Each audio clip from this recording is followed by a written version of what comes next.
Welcome to the Center for Transformation Institute podcast, where we are uniting therapists everywhere for personal and professional growth.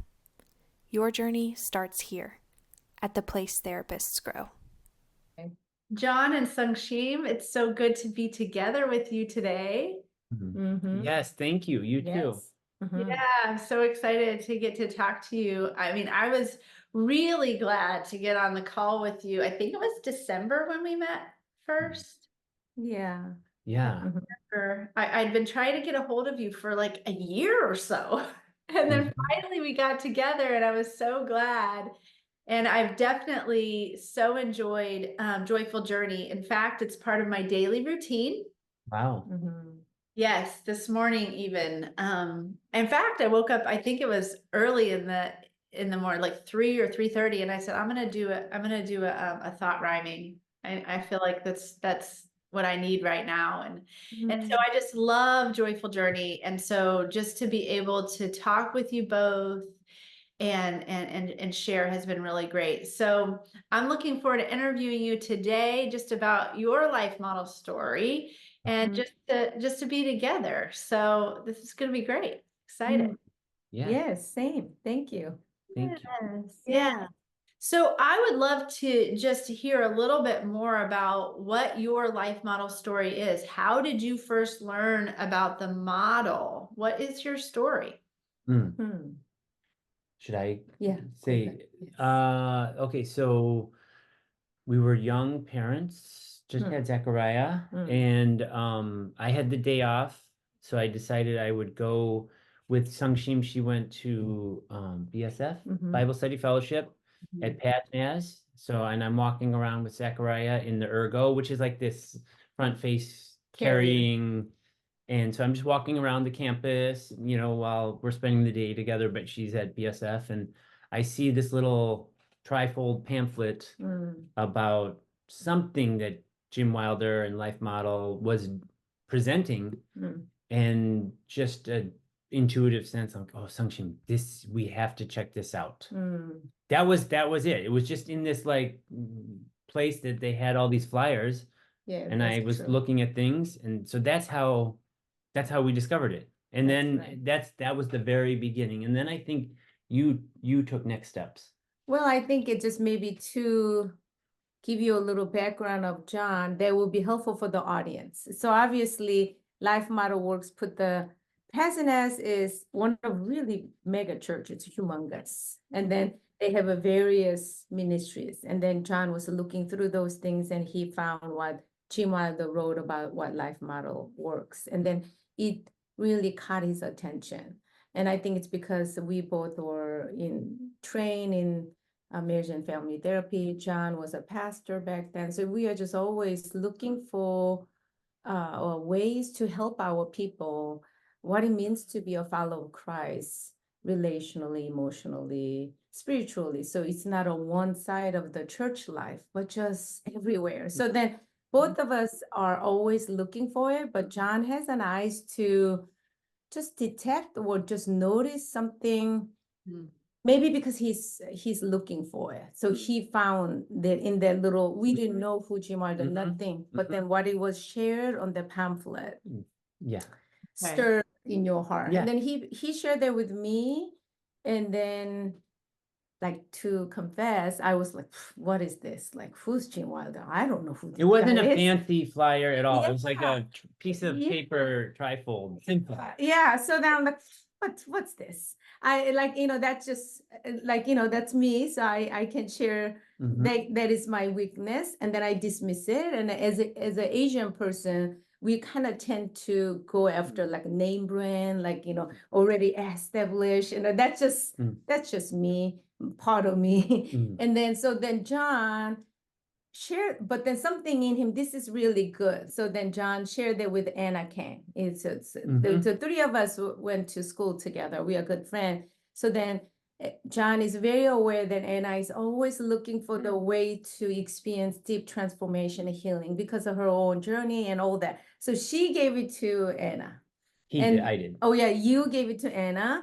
And then told Anna, I think there's something in here. Like, why don't you, almost like he was a pastor. He has other things to do. So almost like, Anna, can you figure something out? And then handed it to her.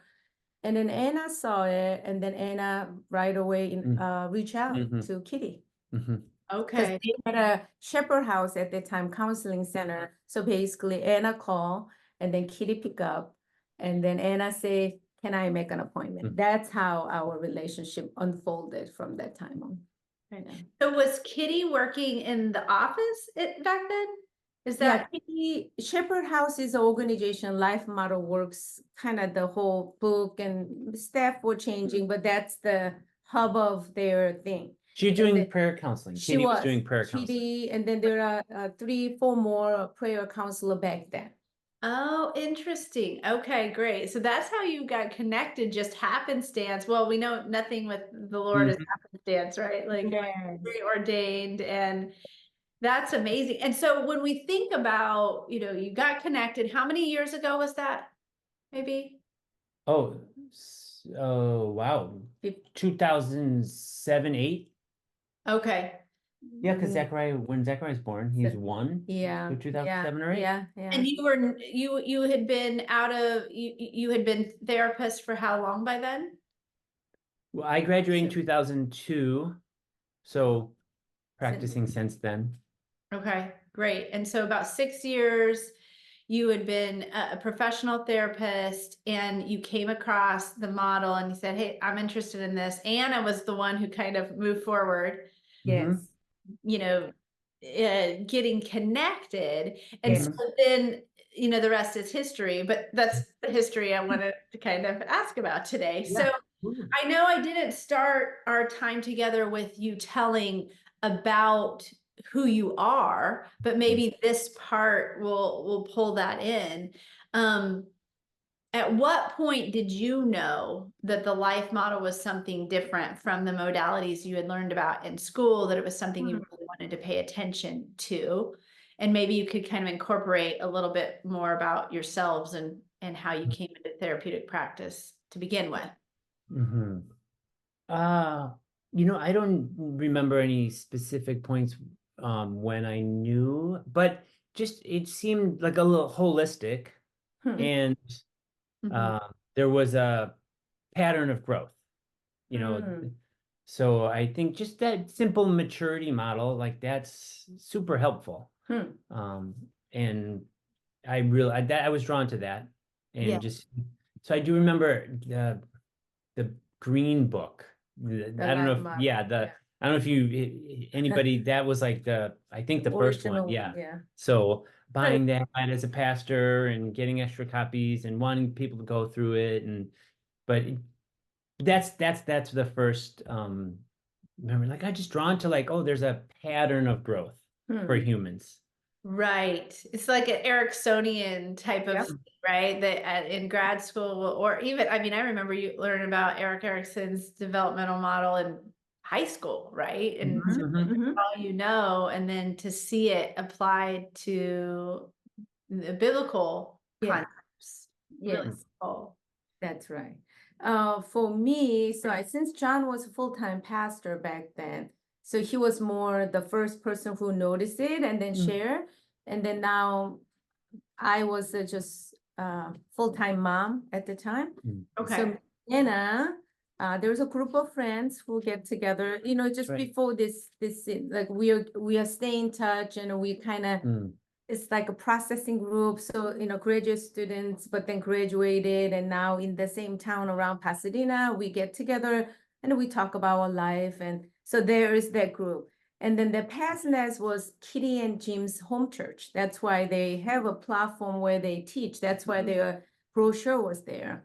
So they were offering classes. So it was just way back, right? So then they were doing restarting model, and then belonging, loving, healing and loving. Those are the 4 modules that they were really, I think even the materials were not coming out fully. I think only until belonging, there's Ed and then Jim, they were creating those videos. So around the time that you were asking us how we met, around the time when Anna get connected with Kitty, now Kitty is telling Anna, there are those free classes that you can come and take. Mhm. So then we went to the class in Pasadena. That was the first class was restarting and forming. So they kind of made into 2-track.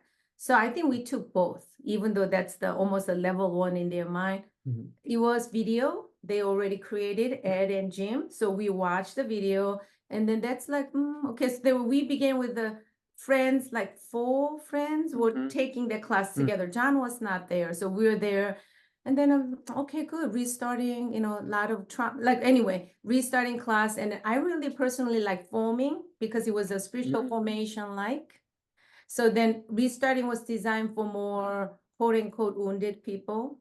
And then forming class is not somebody, it's for those who are not necessarily identifying themselves with trauma, but really wanting to intimately interact with God. So what they did was you take those both classes and then put them together in a second module, which was belonging. And you are asking me, when did you know that this is different? And this is the modality that you really like. That was it. The second module, belonging. It was taught by Jim Wilder at that time. And I believe there was a video too.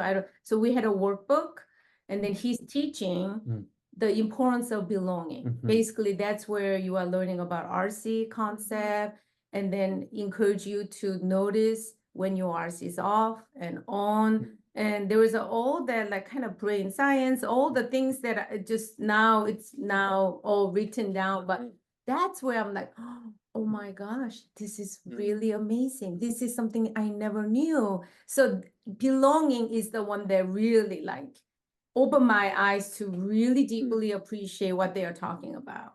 And after the belonging, now we move into healing. That's where Jim Wilder was tinkering with this idea of doing quote unquote Emmanuel prayer in a group setting. And that's where you are learning how to take the thorns out of your story, stay in an appreciation, interact with God. So like he was facilitating a small group. And that was good too. And then the 4th module, they saying they no longer offering it. And then by then I was saying to Jim after the 3rd class, healing class, I say, that doesn't make sense. You said this is the 4th module and you are not sharing it. Like, how can I bring it to church? So please complete that. And then Jim's way, like you talk to Kitty. If Kitty wants it, she will do it. He doesn't want to do it. So then I reach out to Kitty. I said, you guys said there is a 4 module. I need to learn the 4th module. So then Kitty prayed about it. Kitty only invited a handful of people from that healing class. Now we went through the 1st, 2nd, 3rd. So it's a smaller and smaller number. So it was, then she invited, I don't remember, 6 people, something at her dining table. So then we finished the healing module. Loving module. That's how they named it. So then that's where you learn about 5 different levels. Like at the 1st level, 2nd, 3rd, 4th, 5th. So but then respond to your question, I think was the belonging module that really helped me to see they have something that any other modality that I learn offer. So I think that's so, it's so interesting. You all have really been kind of at the grassroots level. And I'd never heard about the home church before. So there was home church, you would go to these meetings, and it was really in an incubator stage. It was. And so you were part of that process back then. And so tell me more about how you came to then write Joyful Journey. How did that birth out of that experience? How do you want to start? So after the healing class, the funny story is, after the loving class, it was the last class. And then by now, I really want to study more with Jim Wilder. Because the left brain, right brain, 5-level pain processing, I never heard of it. So there's something in me I really want to learn more from Jim Wilder. And the only way because there's no more classes now, because it's all done. So then at the end of that 4th module, I had a gut to ask, and I still recall that I cannot believe you asked for that. But something in me, it's again maybe my strength and weakness, and I was gutsy, I guess. And I said, "You guys have a counseling practice. I have an MFT degree. I want to work for you." I said, because I want to work for you so that I can learn your modality. And their answer was no, because I thought because I have a degree, because I have counseling degree back in Korea too, so I have 2 masters. I thought that they would be like so happy, but they were very like no, because I think they wanted only a non-clinical person. Because I think they had their own story. Because when you run a counseling business, there's a different stories involved. So I think one point they made a rule that they would not hire any licensed people.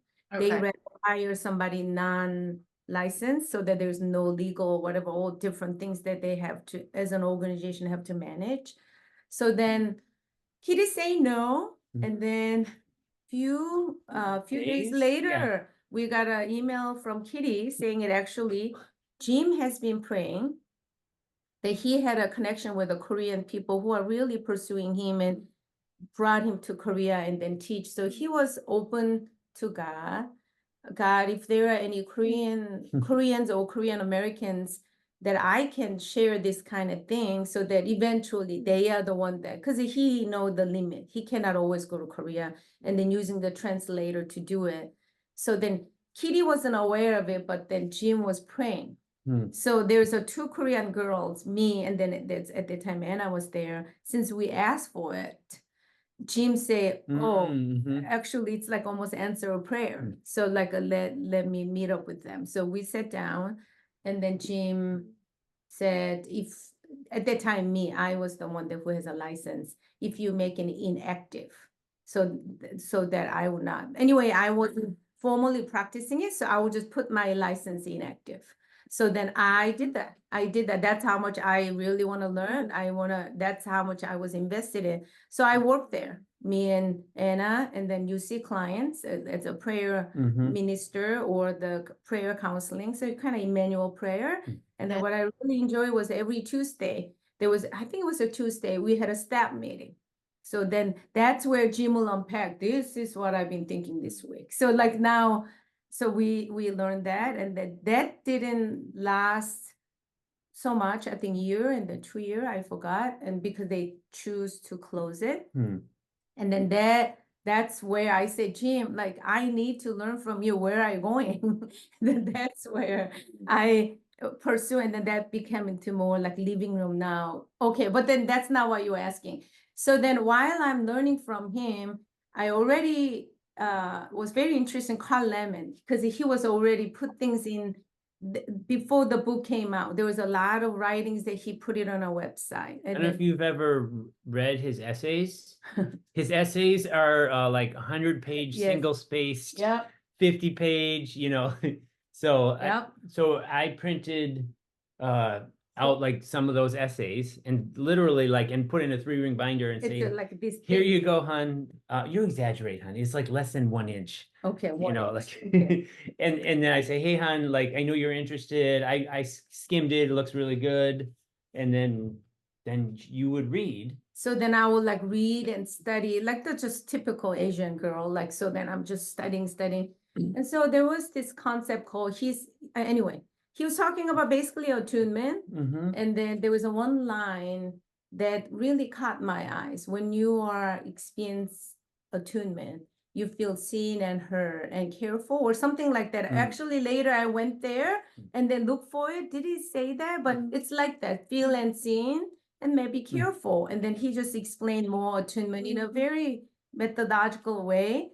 And from there, and then what I'm talking about is a gym wire. We had this access to gym, and then we keep learning, and then kind of I want to learn more. But then Carl was the one who kind of write things more very detailed, like a linear way, logical way. So then it was happening both at the same time. So something in me at the time, I was thinking I'm very interested in my Korean American people They go see a therapist, but their prayer life is not necessarily therapeutic and healing. It's like kind of compartmentalized. It's like something I do, please God, but not necessarily I know how to interact with God. So in that, since I was a therapist, I was really drawn to the idea of how can I help my Asian American, especially at the time, Korean American clients, prayer life. How can they interact with God as a divine therapist? So then what's the easiest way? So then that's where I was thinking, I can see you, I hear you. What if I sit with God as a divine therapist? So then I had that idea, it just comes to me. And then back then we were very, John was a full-time pastor. I was teaching Sunday school. So one Sunday, I offered this class and then I tested out with people. And to my surprise, I was so shocked so then what I did was I have them write it every day. And then they have to share it via email so that I know that they are doing homework. And then on Sunday, they have to print out one thing that they want to read it out loud. So I just, in the group, we read it out loud. To my surprise, amazing things were happening. So then I did it, I don't remember, maybe 2 semesters or whatever. And then now I brought it to Jim. And then in the meantime, I'm telling Anna Kang. Anna is the one that was always seeking healing. So I said to Anna, because Emmanuel prayer somehow didn't work out well with her, even though she did it with the Kitty. So she was still meeting with Kitty, doing the Emmanuel prayer, but anyway, so then I asked her, Anna, I'm trying this thing at church, but it's really working really well with people. Why don't you try it? So then she tried, and then she's just like, oh my God, this is really good. So now time passed, and then me and John and Anna, Kitty and Jim, 5 of us meeting every Monday in their living room. And then Anna is telling Jim, and I said too, I'm trying this. It's really good. And then Jim said, oh, Jim, it's just Jim listening. And then he said that. I still remember Jim's contribution is, I understand how big this is for you. As a therapist, I think I thought, I understand why. And then Jim said, that's too difficult for people. How would you say it differently? So he gave me a homework, but I couldn't think of it because I keep thinking of Dan Siegel, because make sense out of your life. That's why I thought that therapeutically you have to connect the dot to your past, which has a validity. But then Jim is the guy who are looking out for the big mess of people, and then he's saying that's very therapist talking. He's telling me. So I remember him giving me an assignment, and then I couldn't think of anything. And then I think he must have thought about it. And then the next or a few times later when we met, he's saying the importance of validation, how big this is for you. That exact phrase actually comes from Jim. So he's saying the brain needs to have a sense that somebody else get the exact size. So unless you get validation, you are not going to experience peace, comfort. So then that's where the third line with Jim's contribution, it's edited. And I think Jim tested out without telling us whenever he go abroad. And then test it out. Remember the healing class that he was doing with this thing? And then now he was seeing this just journal prompt. And then he tried it out. And then he came back. You were asking how the book come out. And then when he tested out, he knew that it was 2014. He's saying, now you guys put it in writing. And then he had a very specific direction. Do not write a lot, because he already know the 3 masters, probably we want it to be scientific and all blah, blah, blah. Like he's saying, no, make it into just simple curriculum, like whoever take it, they can just put it in practice. It was very clear. And so then that's why it's intentionally thin. There's a lot more we can say, but then it was his guide. Yes. Oh, that's so good to know. I know that when I explain it to clients, I'll say this is a very thin book, but it's one of the most succinct. It's written by therapists. In fact, trauma therapists. And so when you read it, you'll be able to quickly understand some of these concepts and be able to implement them right away.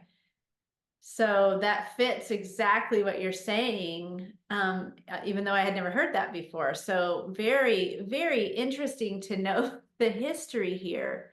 Yeah. And it's creating a lot of questions for me. So if you all are okay with being impromptu, I'd like to go off script a little bit and ask a more detailed question about that. Unless, John, were you gonna follow up? No, I was gonna say, like, can I say I'm not comfortable?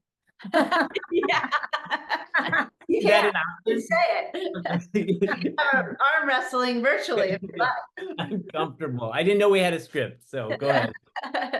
No, that's hilarious. No, I'm just thinking about asking you more personally, what was that like for you? I mean, that's a therapist question, right? Yes. What was that like for the both of you to be creating something like this and seeing it work, and then having Dr. Wilder take it overseas and practice it, and then just seeing how it was implemented? That's one of the questions, and I'm logging the other question, so I won't. Oh, it'll come to you. Well, I'll That's- just share this, and then Sungshim can share more. Creating with Jim and Anna and Sungshim. So Jim gave us like structure and kind of parameters, and then we ran with it and we'd feed back to him. But actually, like, three people writing together is pure joy. No, it like, we could do a making of the book. It had a lot of challenges. It's just, people have different energy rhythms, how they organize themselves. So actually, just a little behind the scenes, that was challenging. And I don't remember how it came about, like the deadline, but so we've been practicing and we know the material for a long period of time. So like the soil is there, but we wrote the book in 6 weeks. I don't even know how that's possible. That seems like it's not, but it was possible. It happened.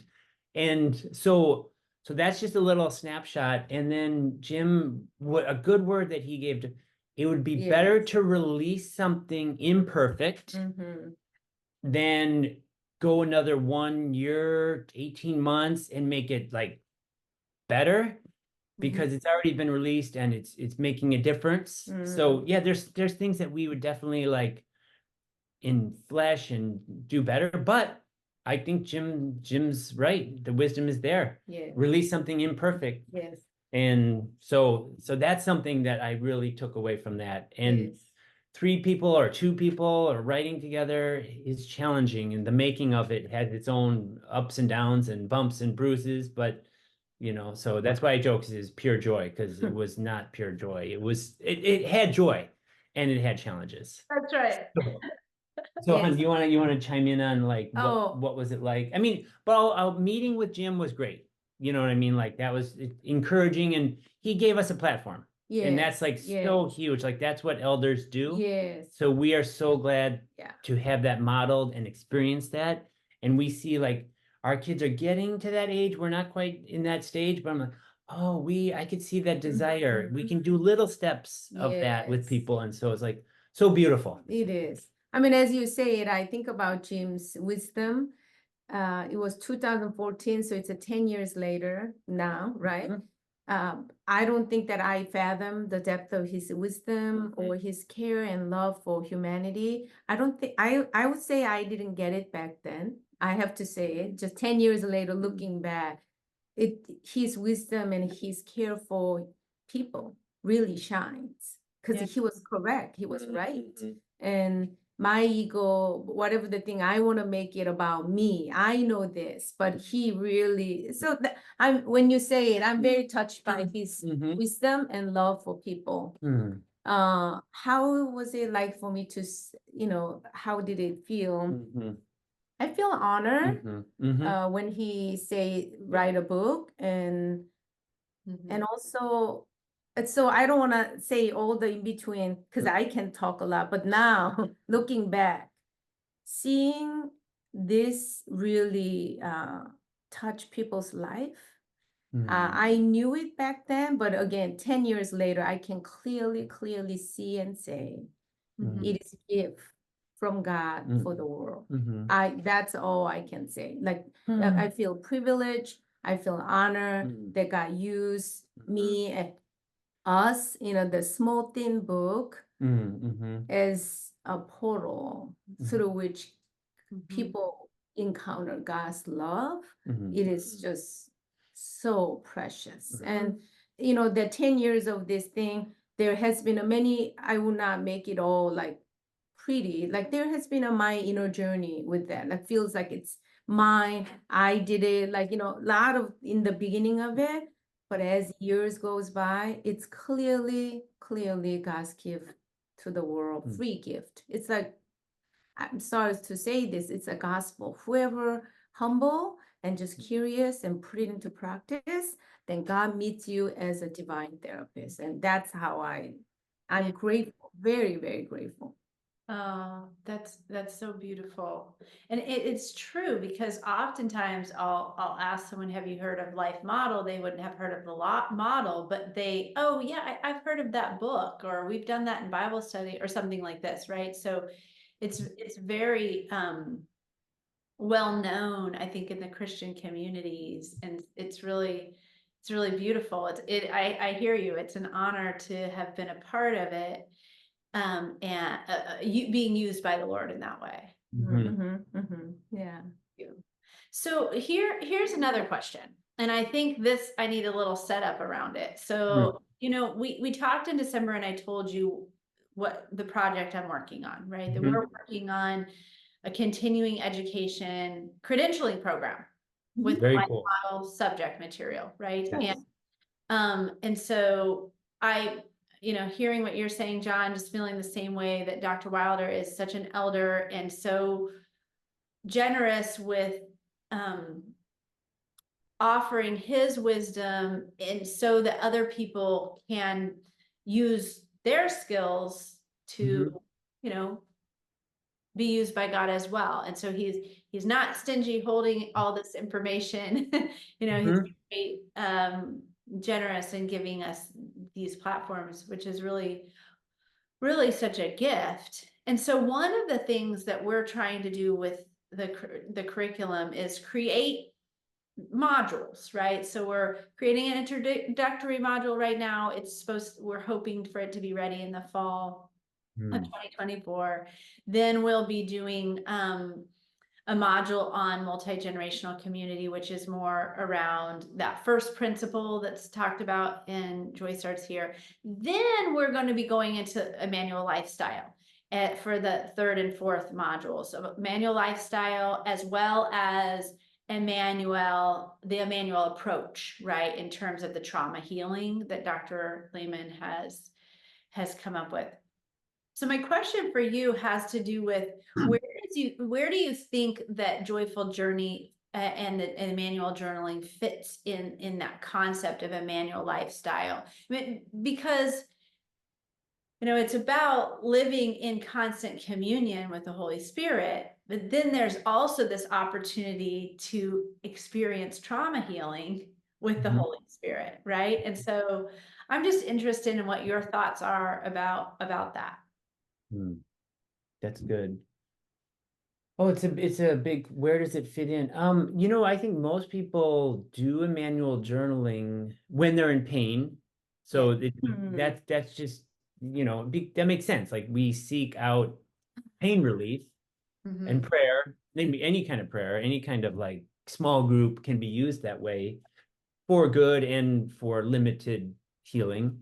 So I would say like we want people to experience Emmanuel journaling or God's presence in every moment, like joyful moments, mundane moments, going to Trader Joe's and whatever, But even me, I notice I'm more acutely aware of tuning in when there's some pain.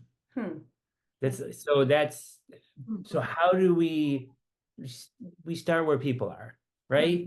Start where they are, give them some bread and water and nourishment, some healing balm. But the vision is to like be able to live in tune, in that intuitive, spirit-led The lifestyle. Yes. This makes me think about what I'll tell my clients. What I've experienced is that, and what I'll tell the clients is it's like a cingulate cortex workout. To me, Mhm. like I do I do manual journaling every day. And so if I can tell if I don't do it, even if it's just a couple of sentences Mhm. that I write in terms of gratitude. And what I'll oftentimes say is, if you can do gratitude that day, do that. Mhm. Mhm. Yeah. Right? Because that will keep you in that place of appreciation and gratitude, even if you're starting to slip into, your implicit memory, pain, et cetera, et cetera. But if you find yourself past the point of no return, chapter 5 is where it's at. Like, this is where we're going. We're going to thought rhyming, because that is what's going to help you. And I think I started this call today saying, I did chapter 5. I did thought rhyming this morning in the middle of the night, because I woke up. We had a tough client week this week with having to make a report and do all of this, just a lot of internal struggle with several things going on, and how that visits you at 3 or 4 in the morning oftentimes. Yeah. And so I woke up and I said, I know I will feel better if I spend this time unburdening my soul to the Lord and hearing back from him and getting my cingulate cortex back on, so not living from the back of the brain. And so I'm just tagging off of what you were saying, John, to say that's how I'm using it. That's how I'm telling the clients to use it. So it is an Emmanuel lifestyle thing. And it's also this inner healing Emmanuel trauma approach thing. It seems like it's hitting both camps. Yeah, yeah. Oh, can I just chime in? I want to say one thing, because when you were talking, it reminded me of, I learned from another healing modality that if people forget about how painful it was, and that's okay, like that's part of like the healing experience. But the benefit is, if like, oh, I was really stuck here. I did engage with God through manual journaling, and I got some reprieve. So you remember, so that you can keep engaging. I mean, you do it daily. So like that, like there are people like that, like Sungshim, there are people who are just like very like disciplined and consistent. But I think more people are not like you guys.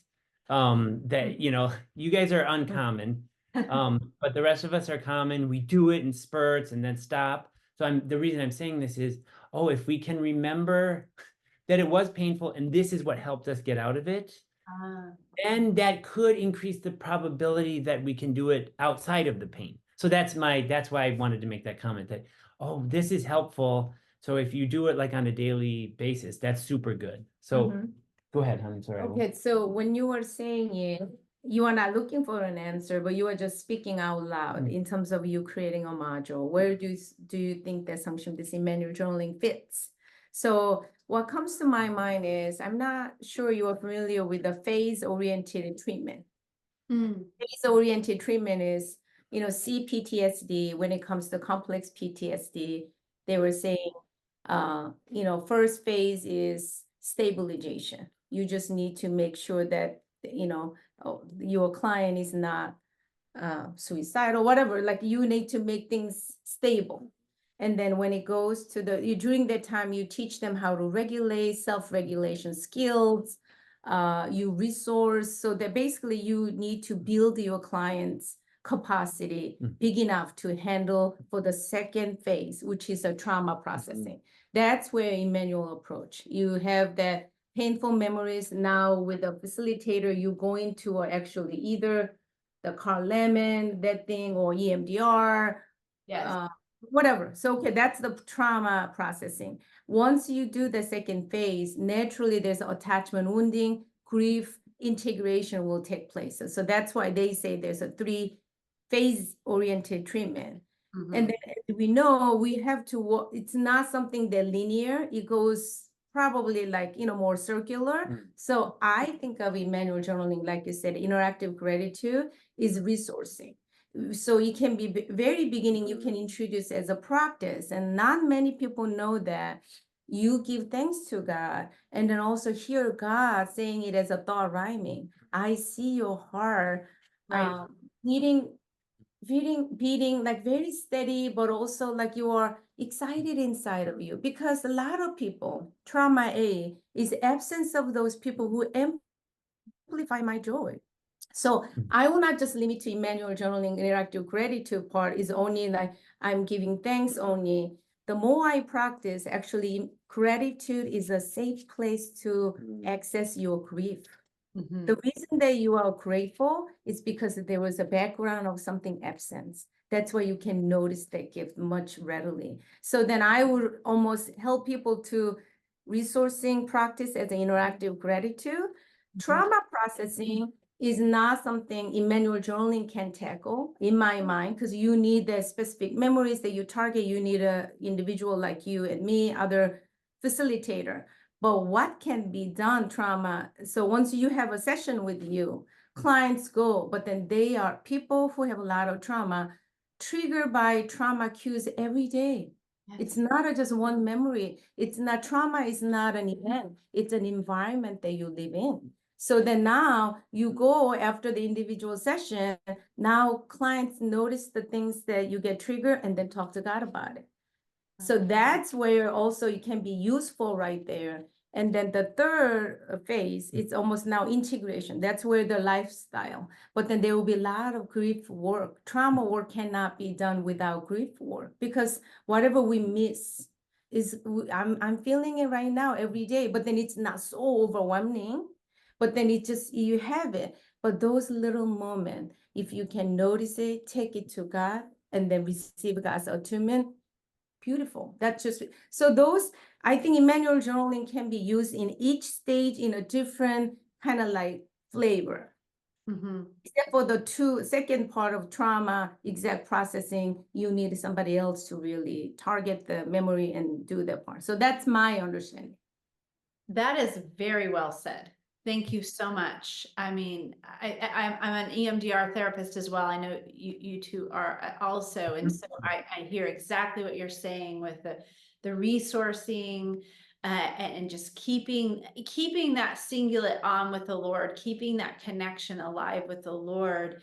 And then when the trauma comes, and I utilize my time with my therapist to process those memories that are coming up, then I can go home and spend the time with the Lord and grieve the things that have happened and the emotions that are coming up for me. So it's like a constant sense of being with the great counselor.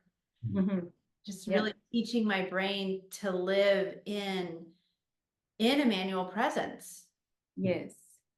I think if I say one last sentence, is that trauma A.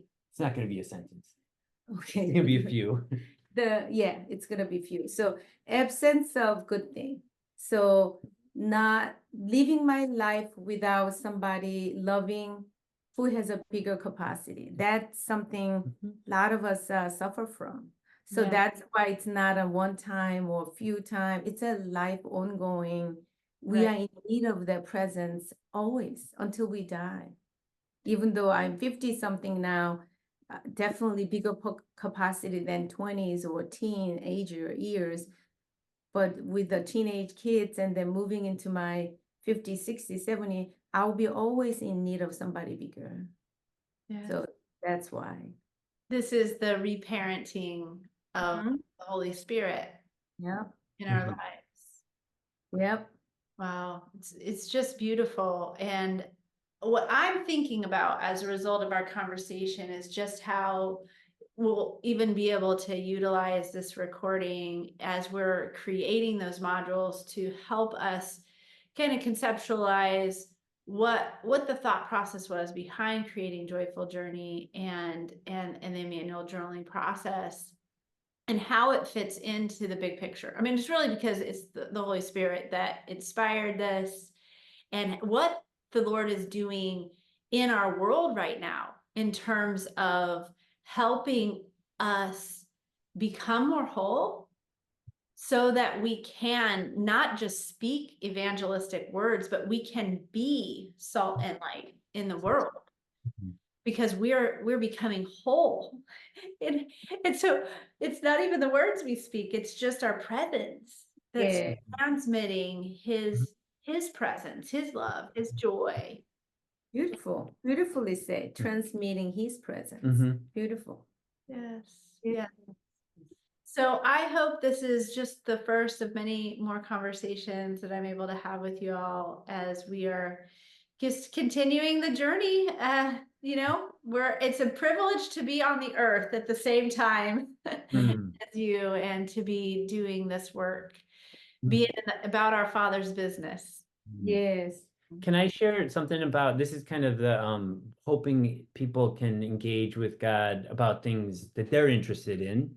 Because Mhm. when Sungshim was talking, I was thinking about John Gottman's idea of turning towards Yes. and turning towards your partner's dreams, Mm. you know, and that's essential in the friendship of marriage and good partnerships. Mm. And so it would make sense that if that's embedded in marriage, then that would be God would be interested in you and what you're interested in, as mundane as like, oh, you saw a hummingbird, or you wanna paint the bathroom yellow, or you wanna go travel, or you want a new car, or I mean, just I'm trying to get at is like what is in your heart. God is interested in that. Mm. Wow. That's beautiful. And we must be trained in all the same modalities, because I'm speaking your language there with the Gottmans, right? And that idea of turning toward is like, if we are relationally perceptive and attuning, or feeling our partner, we're going to naturally do that, and we are experiencing the Lord just by his grace wanting to be with us, right? Yes. I think that's the line in Emmanuel, in the Emmanuel journaling, that's like, you know what, I enjoy you, I want to be with you, even in your weakness you're beautiful to me, even in your pain, I'm actually enjoying this. Yes. And so Yes. when I experience the Lord doing that for me, then I more readily can do that for my children and for my clients. Like, it doesn't bother me what's going on with you. I actually, even though you're sad or angry, I want to be with you. I enjoy you. Yeah, Mhm. yeah. Yeah. And I want to also amplify the part of what you want, your desires. God is interested in your desires. Wow. Like that, I hope we can tune into that. Like God care. Like my kids have desires. Doesn't mean I like want all of them? No, but like I'm interested. Oh, you really want that? Oh, Mm. like God is interested in your desires. Yeah. That is just making me think about this week, one of the manual journalings I did, I think it was Monday. I was struggling with just how many plates I'm spinning, how busy I am. And I'm like, oh Lord, am I doing something wrong that I'm this busy? I want to be in alignment with you. And felt like he said to me, well, don't you remember? You told me that you wanted some work that you could sink your teeth into.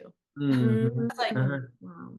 oh, that's what this is. Mhm. Yes. Wow. Work that I feel really Mhm. purposeful. And he said, yeah, I'm giving you work that you feel it feels Oh. purposeful. And so Mhm. really firmly, and that was brought up right when you said that, John. Thank you. Yeah, I think I like you both dialoguing like that. I think many clients are struggling. Mhm. I like the word, I'm glad to be with you, the fourth step in manual journaling. But I think what John brought up is very helpful for many people. It's like we cannot enjoy, Mhm. but then turning towards, God is turning towards. Mhm. When why I don't like to be with me, because when I'm angry or when I'm whatever, but then it's harder for people to imagine that God is enjoying me at that time because I don't enjoy myself. But then the image of God turning towards, because I want to turn away or against that part of me doesn't who's not in a good shape, but then God turned towards. Mhm. Yeah, so I love that. I Hmm. think I love what you said about the kind of more joy, like the positive. Maybe it's too much for people to take it in. Mhm. Then maybe we want people to know that God is turning towards you, Mhm. not turning away or turning against you. Thank you so much for that, Sungshim. Mhm. I think maybe a final question that I would have for you two is, the people listening to the podcast, might, I'm hoping that therapists are listening in, and even therapists who've never heard about life model, who've never heard about joyful journey. What would you say to those therapists? Now, we know, with all the trainings out there, with all of the, educational materials that we can access, it's hard to know which ones to choose. And it's hard to know why one might be more profound than another. What would the two of you say about the profound nature of this model, of the conceptualizations? What would you say to the therapist who has no idea about it, in regard to that concept? Oh, I would say that's the kind of tied to the first question, why you were drawn to this modality. I think that's what it is to me. Yes. There is a Dan Siegel's 9 domains of integration. I'm sure there's some therapists who took that class, interpersonal neurobiology. I took that class, and there's a 9 domains. So we are not like, it's a very dense, right? But then Gene Wilder's life model works really like a left brain, right brain, basically bilateral integration that they are doing beautiful job, more like how to go about it, non-verbal. Like that's something that I really appreciate about that model. And also this 5-level pain processing, those things, anyway, I'm not going to go into detail, but then those who are interested in, Yes. in order for you to understand your clients where their pain is, that's very, very crucial. Because if these days in therapy, the bottom up approach or the top down.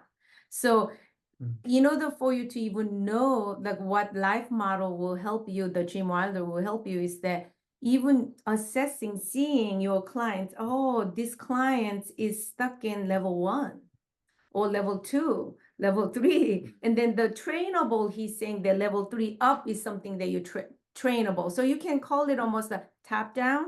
So those clients who can do it from that time on, and then 1 and 2. And then if therapists do not know that what you are dealing with the 1 and 2, you are actually doing this work and not like almost you work harder than your clients. And then this is something that long term, and then really help them to develop this more that interaction. There's a lot going. I can say so much, but I'm gonna say to those therapists who wanted to understand which level of pain that your clients are struggling with, I think Jim Wilder, their model, really excellently help you to see the roadmap. So that's how I want to say. But there are many, many, but since you were talking about therapists are interested in dealing with the 101. And that was most helpful and unburdened me from feeling guilty and shame when I'm dealing with the CPTSD or 1 and 2, somebody's stuck and I think that I can fix it in a 1 or 2 session. No, I cannot. Right. This same thing came up for me at the Thrive training, because that's really skill 18, right? It's intervening where the brain is stuck. Figuring out where is the brain stuck, and to be able to have not just the intuition, but the scholastic understanding of this is where it's stuck and this is the protocol that needs to be given. I need to be able to synchronize with where that person is. That's very profound and well said. Thank you so much, Sungshim. So I'll just chime in. The maturity map is just a very helpful grid framework to get like a snapshot and dialogue with your clients about and look at your own life. So that's huge. And then the other thing that I think my zone of genius is whatever, like over time and intuition and whatever, Holy Spirit, I know who is wise to learn from. And here is one man in a community. There's other people, I mean, we're a part of it, you're a part of it, like who have integrated brain science, anthropology, spirituality, scripture, So if you want that integration, here's someone who spent decades doing that Yeah. and worthy of learning from. Mhm. Oh, well said. Oh, this has been such a great call. Thank you two so much for the time that you've taken. And just again, I want to also honor your contributions and your generosity in terms of sharing your hard work and all that you've done for all of us to benefit. Thank you so much. Thank you. Yeah. Thank you for what you are doing. Yeah, I'm really Yeah. excited about it. It should be awesome. It's Yeah. a lot of work and blessings to you. Yes. Thank you so much. Thanks for tuning in to this week's episode of The Place Therapists Grow. We hope you will join us again next week. To expand your knowledge and continue your growth journey, go to cftinstitute.com and take our introductory course to find out how the life model can enhance your life and your clients' lives too. We look forward to continuing to learn and grow with you. See you next time.